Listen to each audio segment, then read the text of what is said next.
Hey, welcome back to Daily Hope. I want to encourage your faith today in the Word of God. We're in Daniel chapter 5, and verse 1 tells us many years later, this guy named Belshazzar gave a great feast. Now, this is going to sound a little technical and historic and archaeological, but I think it's really important to strengthen your faith. Did you know that in the mid 1800s, a movement swept through seminaries and Bible colleges called higher criticism? What higher criticism was and still is was the critiquing of the Word of God, really to try to tear it apart, to look for errors and to say, we can't trust the Word of God.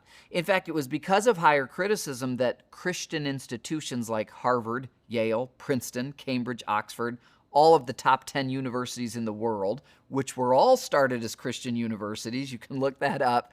It was during the higher criticism era that many of their boards started to say, we don't have to emphasize the Bible so much anymore because so many scholars were just picking at it. Well, during that era, from the mid 1800s till about the 1930s or 40s, most scholars said you can't trust the book of Daniel because this guy, Belshazzar, isn't in any other historical records. He's only in the Bible.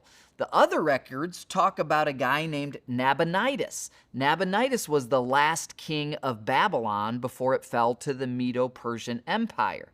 Now, what's really interesting is that Belshazzar, in the 1930s and 40s, two archaeology findings were unearthed in the city of Ur, in the country of Iraq, which is where Babylon is. And both of these refer to Belshazzar by name, and they're both 2,500 years old. So in the 1930s and 40s, the scholars had to admit, okay, Belshazzar existed. And what happened was Belshazzar is kind of like a spoiled trust fund kid, just lazy, entitled. And his dad, Nabonidus, is off fighting for the Babylonian Empire and leaves Belshazzar in charge of this glorious capital city of Babylon. Now, I point that story out because it's just one of hundreds of examples where the smartest people of the day who aren't Christians say, here's why we can't trust the Bible. And then shortly after they die, or sometimes within their own lifetime, a new archaeology finding or a new scientific finding, sure enough, what the Bible said was true.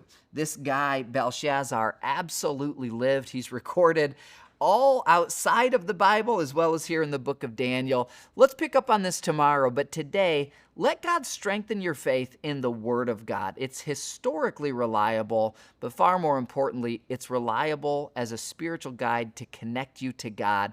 Keep trusting in the Word of God, and I'll see you tomorrow.